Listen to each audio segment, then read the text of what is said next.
Hello, everyone.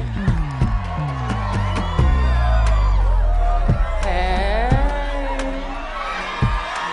Thank you guys so much for coming. This is a project that I didn't think was possible, actually. I've never done anything so brave in my life, and the amount of personal growth from this project is unlike anything I've ever done.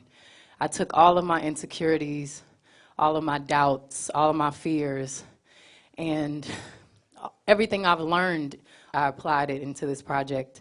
And you know, it's interesting how motherhood changes you, and it changes your perspective on life. I took all the things that I wanted to change about myself and all the things I wanted to share, and I put it into this record. I'm very proud of it, but more than the music, I'm proud of myself as a woman for taking the risks. And the biggest message is owning your imperfections and all the things that make you interesting, because I refuse to allow someone to put me in anybody's box. So some of you guys wrote really beautiful questions and funny questions.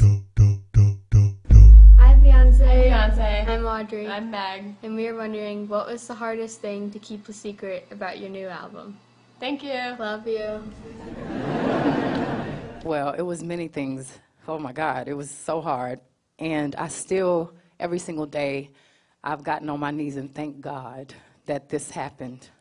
It was a lot of craziness we went through. One of the things, I had an earbud in the videos, and basically the song would be playing for me and the director. For instance, EXO, we're walking through Coney Island, and everyone's screaming, and I'm trying to lip sync to the lyrics.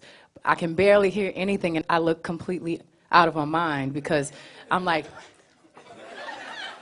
and people are like, hey, Beyonce! And I'm like, but we went through a lot of things to keep it sacred and to keep the surprise, because it's something missing and it's such a joy and it's something I was able to experience growing up.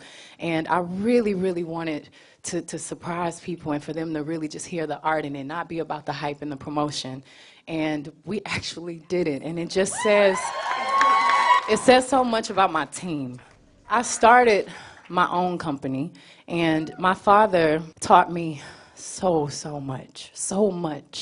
When I decided to manage myself, it was important that I didn't go to some big management company. I felt like, you know, I wanted to follow the footsteps of Madonna and be a powerhouse and have my own empire and show other women, when you get to this point in your career, you don't have to go sign with someone else and share your money and your success. You do it yourself.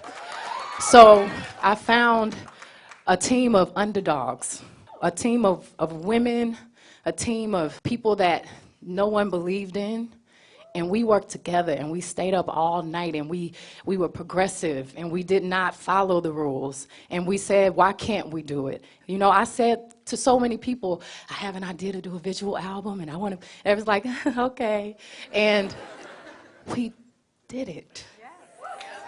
Yes. And not only did we do it, it's my company.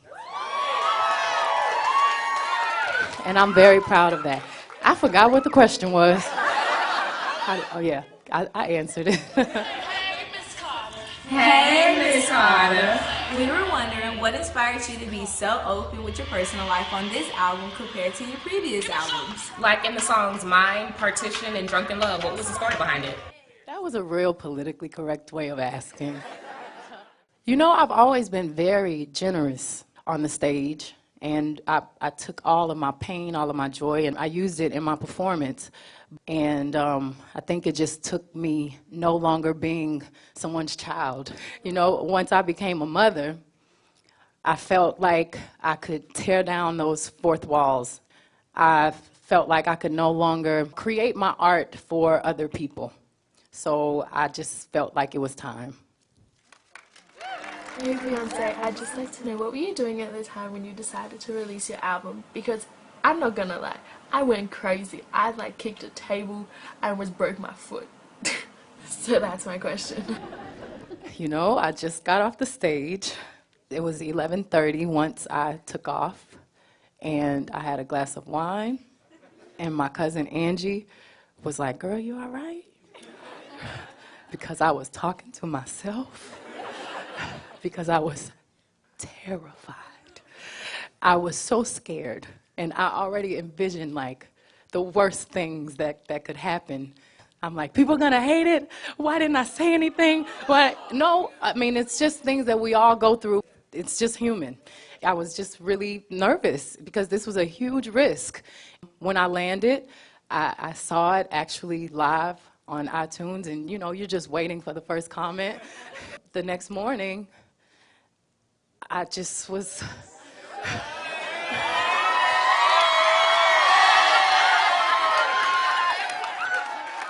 Thank you, Lord Jesus. So what's up, B? My question: who is Beyonce? I mean, whoever she is, we love her. I love her. But who is Beyonce? Is she like Sasha? Is she an alter ego? What's going on? Well, Dream actually came up with Beyonce. We were in the studio, and Justin Timberlake started beating on buckets. It was really organic. It reminded me of being in middle school during the lunch breaks when you just start freestyling. We went back and forth, and I was very adamant about keeping it organic because that whole feeling is what's so beautiful about it.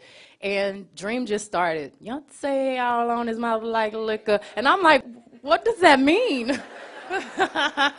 I think Beyonce is Beyonce. Miss Carter is Beyonce. Sasha Fierce is Beyonce. And I'm finally at a place where I don't have to kind of separate the two anymore. We're all one. It's all pieces of me. Just different elements of a personality of a woman because we are complicated.